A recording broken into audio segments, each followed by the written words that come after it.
السلام علیکم ورحمۃ اللہ تعالی وبرکاتہ۔ نحمده ونصلي ونسلم على رسوله الكريم اما بعد فاعوذ بالله من الشیطان الرجیم بسم اللہ الرحمن الرحیم۔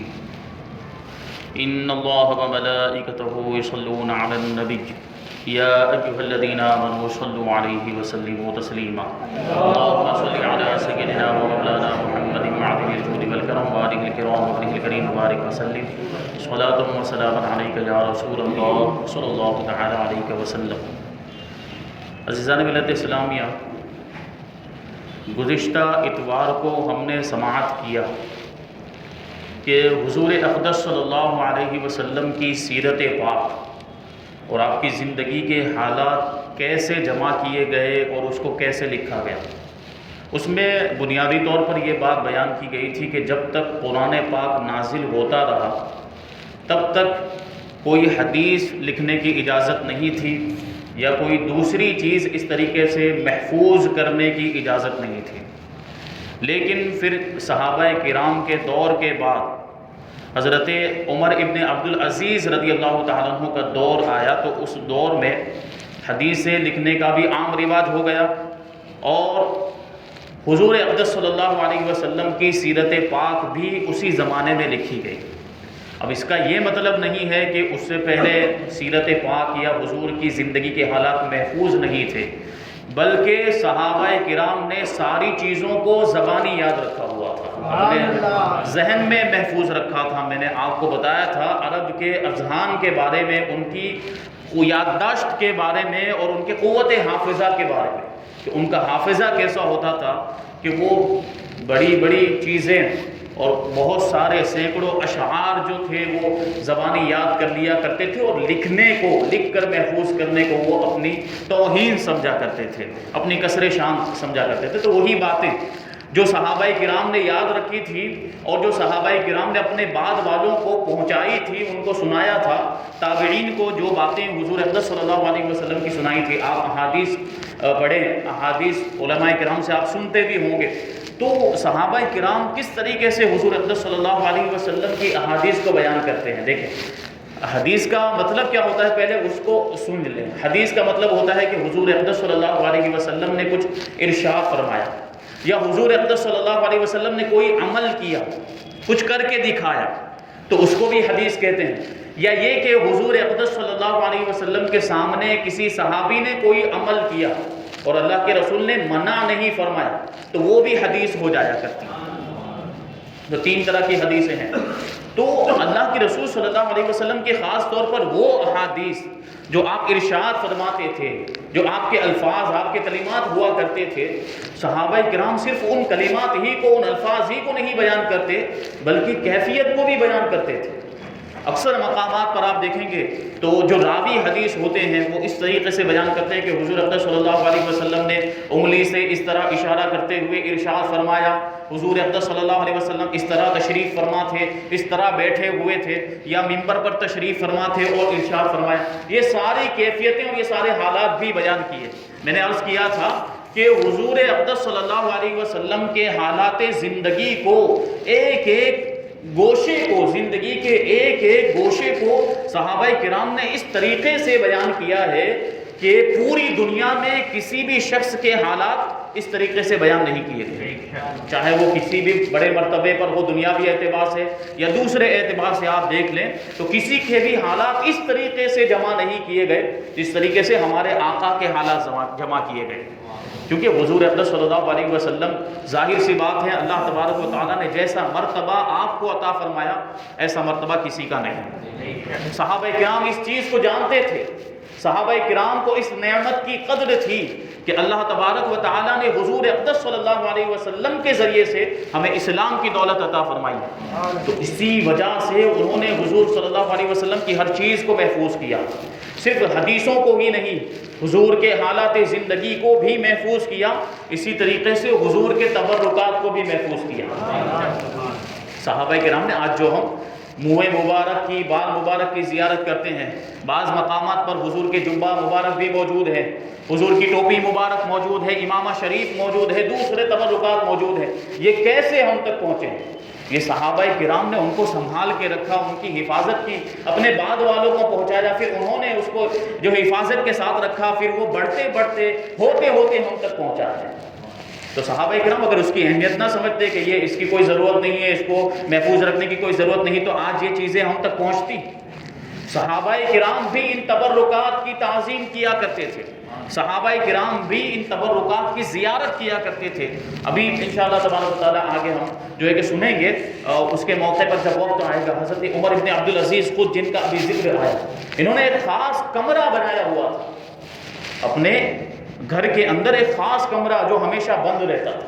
مہینے میں غالباً ایک مرتبہ اس کمرے کو کھولتے اور اندر تشریف لے جاتے. اندر حضور صلی اللہ علیہ وسلم کے بال مبارک اور دوسرے تبرکات رکھے ہوئے تھے، ان کی زیارت کرتے تھے اور ان سے فیض حاصل کیا کرتے تھے.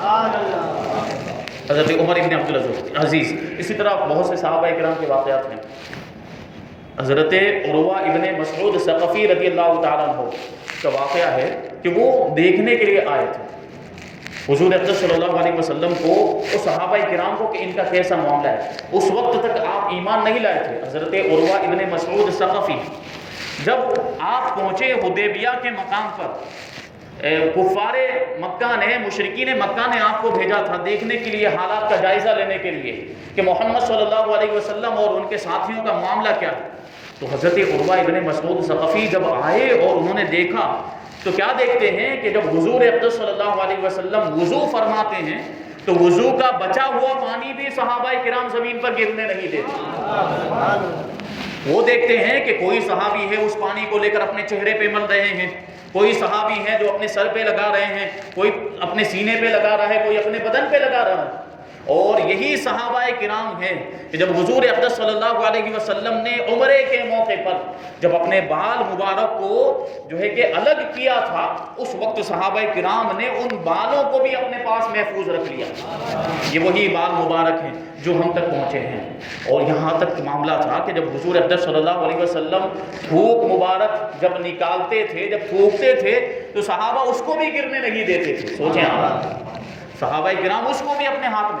تو حضرت عروہ ابن ثقفی رضی اللہ تعالیٰ عنہ نے جب یہ دیکھا تو واپس جانے کے بعد کہنے لگے کہ جس کے چاہنے والے، جس کے دیوانے ایسے ہوں، اس محمد صلی اللہ علیہ وسلم کو شکست دینا آسان نہیں ہے، جو اپنا سب کچھ قربان کرنے کے لیے تیار ہے.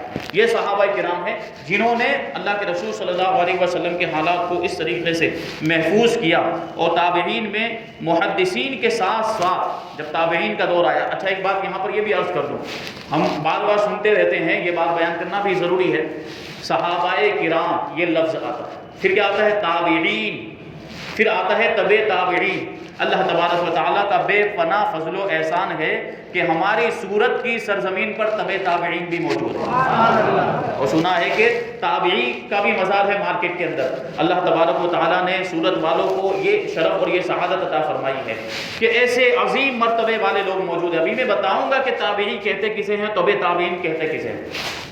صحابی اسے کہتے ہیں جس نے ایمان کی حالت میں اللہ کے رسول صلی اللہ علیہ وسلم کا دیدار اپنے ماتھے کی آنکھوں سے کیا ہو، یہ صحابی ہے. اور اسی فضیلت، اسی ایک فضیلت کی وجہ سے صحابہ کا مرتبہ اللہ تبارک و تعالیٰ نے ایسا بلند و بالا فرما دیا کہ اب کوئی بھی ولی جو صحابی نہ ہو، کوئی بھی ولی بھلے کتنے بڑے مرتبے کا ہو جائے، چاہے غوث ہو جائے، چاہے قطب ہو جائے، چاہے ابدال ہو جائے، کسی صحابی کے مرتبے تک نہیں پہنچ سکتا. کیونکہ صحابی کو اللہ تبارک و تعالیٰ نے ایک ایسی فضیلت عطا فرما دی جو ساری فضیلتوں سے بڑھ کر ہے، وہ اللہ کے رسول کا دیدار ہے. اس فضیلت سے بڑھ کر کوئی اور فضیلت نہیں ہو سکتی ہے. اب سوچیں آپ، ہم اور آپ جو ہے کہ آج کے زمانے کے اعتبار سے دیکھیں، اگر کسی نے کسی بڑی شخصیت کا دیدار کیا ہو جو ماضی قریب میں گزر چکے ہیں تو بڑے فخر کے ساتھ کہتا ہے کہ میں نے تو فلاں پیر صاحب کو دیکھا. جیسے کسی نے حضور مفتی اعظم ہند کو دیکھا ہو تو وہ کہتا ہے کہ دیکھو مجھے کتنی بڑی سعادت ملی کہ میں نے تو حضور مفتی اعظم ہند کا دیدار کیا ہے. اگر کسی نے حضور محدث اعظم کو دیکھا ہو تو وہ بھی کہتا ہے کہ دیکھو میں نے حضور محدث اعظم ہند کا دیدار کیا ہے. تو اس طریقے سے بات ہوتی ہے، لوگ اس طریقے سے ناز کرتے ہیں اور فخریہ انداز میں کہتے ہیں کہ ہم نے تو اتنی بڑی بڑی شخصیتوں کو دیکھا ہے۔ اب آپ غور کریں کہ جنہوں نے حضور کو دیکھا ہو ان کا مرتبہ کیسا ہو۔ تو یہ وہ صحابہ کرام ہیں جنہوں نے اللہ کے رسول صلی اللہ علیہ وسلم کا دیدار کیا ہے، اس اعتبار سے ان کا مقام و مرتبہ بہت بلند و بالا ہے۔ تو یہ صحابہ ہو گئے، اور تابعین ان حضرات کو کہا جاتا ہے، ان مقدس ہستیوں کو کہا جاتا ہے جنہوں نے ایمان کی حالت میں کسی صحابی کا دیدار کیا ہو۔ بالکل اسی طریقے سے صحابہ ہو جنہوں نے حضور کا دیدار کیا ہو ایمان کی حالت میں، اور تابعین وہ ہیں جنہوں نے صحابہ کا دیدار کیا، اور تبع تابعین وہ ہیں جنہوں نے ایمان کی حالت میں کسی تابعی کا دیدار کیا ہو۔ تو الحمدللہ ہمارے یہاں تبع تابعین بھی موجود ہیں اور تابعی بھی موجود ہیں۔ یہ اللہ تبارک و تعالیٰ کا فضل و احسان ہے، ہمیں ان پاک ہستیوں سے فیوز و برکات حاصل کرنے چاہیے۔ ان کے مزارات سے بہت سی چیزیں ملا کرتی ہیں، اللہ تبارک و تعالیٰ نے ان کو وہ طاقت اور ان کو وہ پاور عطا فرمایا ہے۔ تو یہ صحابہ کرام ہیں۔ صحابی کی تعریف میں نے بتا دی کہ صحابی کون ہوتا ہے۔ تو صحابہ کرام نے یہ باتیں جو حضور اقدس صلی اللہ علیہ وسلم کے تعلق سے تھی، جو آپ کے حالات زندگی تھے، وہ آپ نے صحابہ کرام نے اپنے بعد والوں کو بتایا، یعنی تابعین کو بتایا۔ پھر تابعین نے ضرورت محسوس کی کہ ان باتوں کو جمع ہونا چاہیے، ان باتوں کو لکھ لینا چاہیے، کیونکہ بعد کے دور میں وہ معاملات نہیں تھے۔ جس طریقے سے پہلے چیزوں کو محفوظ رکھا جاتا تھا، بعد میں اس میں ملاوٹ ہونے لگی، لوگ اپنی طرف سے باتیں ملانے لگ گئے، گمراہ قسم کے لوگ پیدا ہو گئے، تو لوگوں نے گڑی ہوئی حدیثیں بھی شامل کر دی، لوگ اپنی طرف سے حدیثیں بنانے لگ گئے، اور اس طرح کی بہت سی باتیں ہونے لگی، تو ہر قسم کے لوگ بعد میں پیدا ہو گئے۔ پھر دوسری بات یہ بھی تھی کہ اسلام دن بدن پھیلتا ہی جا رہا تھا۔ حضرت فاروق اعظم رضی اللہ تعالیٰ عنہ کے زمانے میں اسلام جو ہے کہ دنیا کے کونے کونے میں پہنچ گئے۔ حضرت فاروق اعظم رضی اللہ تعالیٰ عنہ کی شان یہ تھی، تو کسی انگریز نے کہا تھا، کسی انگریز مفکر نے یہ بات کہی تھی کہ اگر عمر رضی اللہ تعالیٰ عنہ 10 سال تک اور زندہ رہ جاتے ظاہری طور پر، تو پوری دنیا میں اسلام پہنچ جاتا۔ یہ فاروق اعظم کی شان، آپ کا روب و دبدبا تھا۔ تو جب جیسے جیسے اسلام پھیلتا جا رہا تھا، ویسی ویسی ضرورتیں بڑھتی جا رہی تھی۔ اب ظاہر سی بات ہے اسلام دوسرے ملکوں میں پہنچا، دوسرے لوگوں تک پہنچا، ان کے معاملات عرب کے لوگوں جیسے نہیں تھے، وہ چیزوں کو اس طریقے سے محفوظ نہیں رکھ سکتے تھے، یا ان کی زبانیں الگ تھی، تو بات کو وہ صحیح طور پہ سمجھ نہیں سکتے تھے، اس لیے ان تک پہنچانے کے لیے اب چیزوں کو لکھنا ضروری ہو گیا تھا۔ قرآن پاک کو بھی اسی وجہ سے اسی مقصد کے لیے لکھا گیا۔ حضرت عثمان غنی کے دور میں مصحف تیار کیے گئے اور دنیا کے مختلف حصوں کے اندر قرآن پاک کے مصحف بھیجے گئے۔ اسی طریقے سے حدیثوں کو بھی جمع کرنا شروع کیا گیا، حضور کے حالات زندگی کو بھی جمع کرنا شروع کیا گیا۔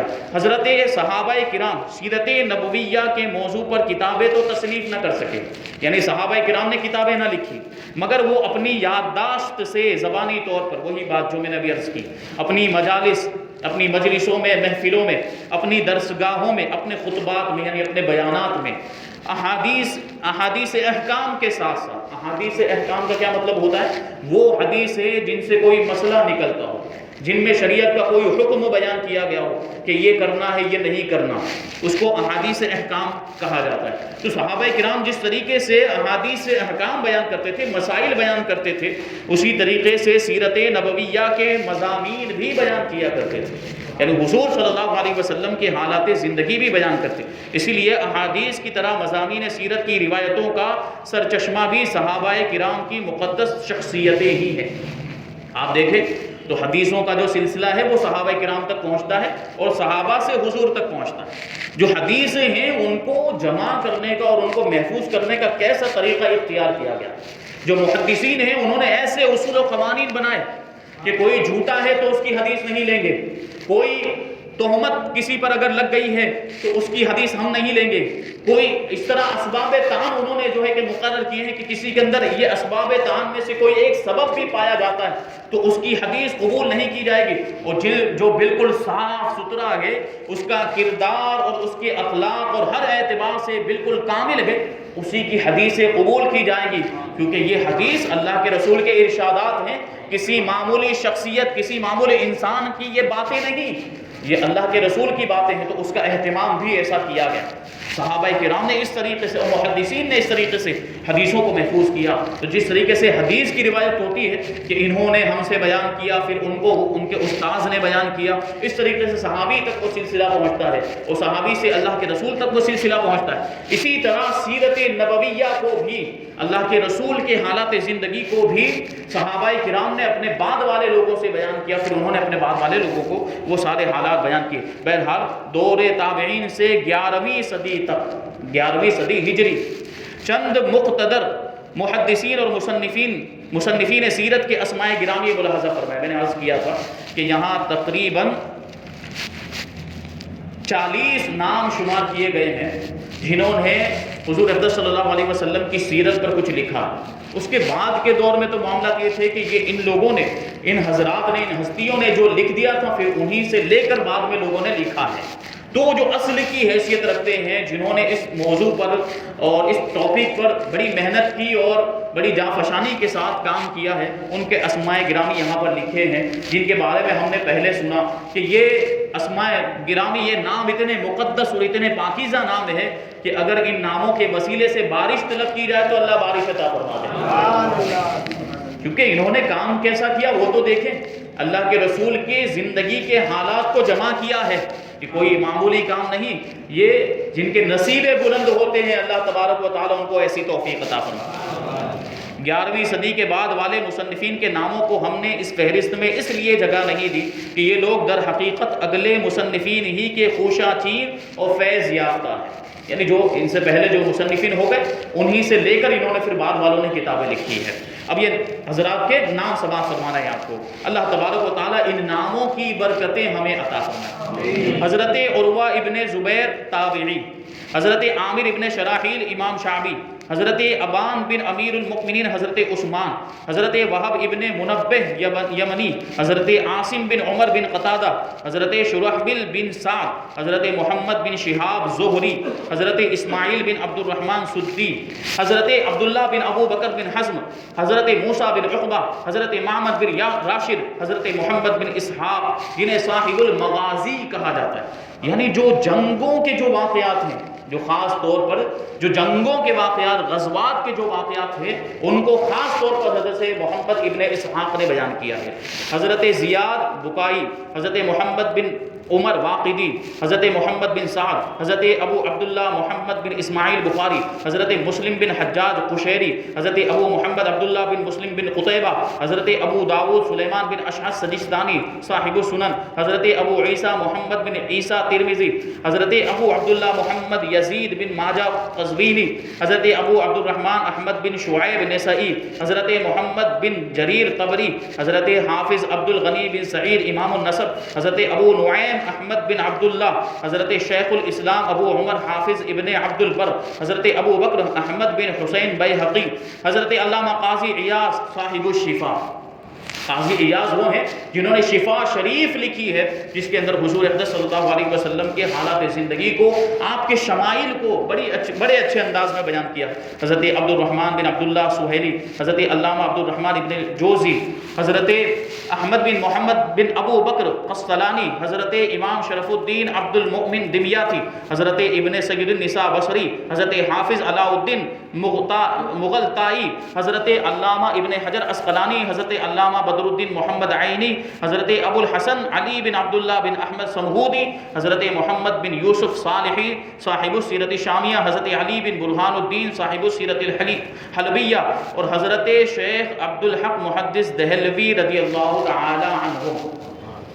یہ 40 نام ہیں، اور 40 کا عدد بھی بڑا برکت والا ہے.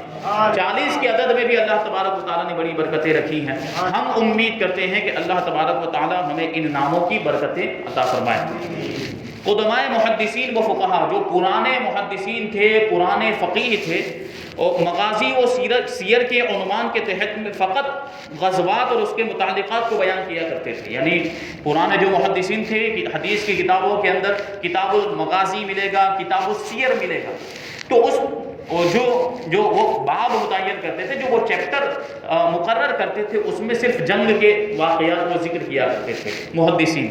اس میں پورے حضور کے حالات نہیں ہوتے، مگر سیرت نبویہ کے مصنفین نے اس عنوان کو اس قدر وسعت دے دی کہ حضور رحمت عالم صلی اللہ علیہ وسلم کی ولادت باسعادت سے وفات اقدس تک کے تمام مراحل حیات، آپ کی ذات و صفات، آپ کے دن رات اور تمام وہ چیزیں جن کو آپ کی ذات والا صفات سے تعلقات ہوں، خواہ وہ انسانی زندگی کے معاملات ہوں یا نبوت کے معجزات ہوں، ان سب کو کتاب سیرت ہی کے ابواب و فصول اور مسائل شمار کرنے لگے۔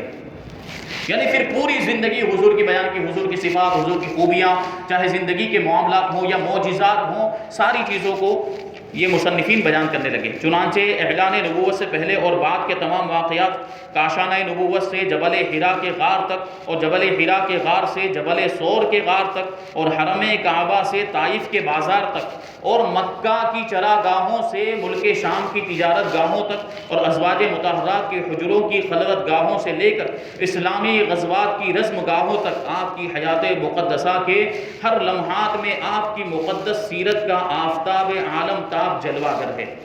اسی طرح خلفائے راشدین ہوں یا دوسرے صحابہ کرام ہوں، ازواج مطہرات ہوں یا آپ کی اولاد اعظام ہوں، ان سب کی کتابی زندگی کے اوراق پر سیرت نبوت کے نقش و نگار پھولوں کی طرح مہکتے، موتیوں کی طرح چمکتے اور ستاروں کی طرح جگمگاتے ہیں۔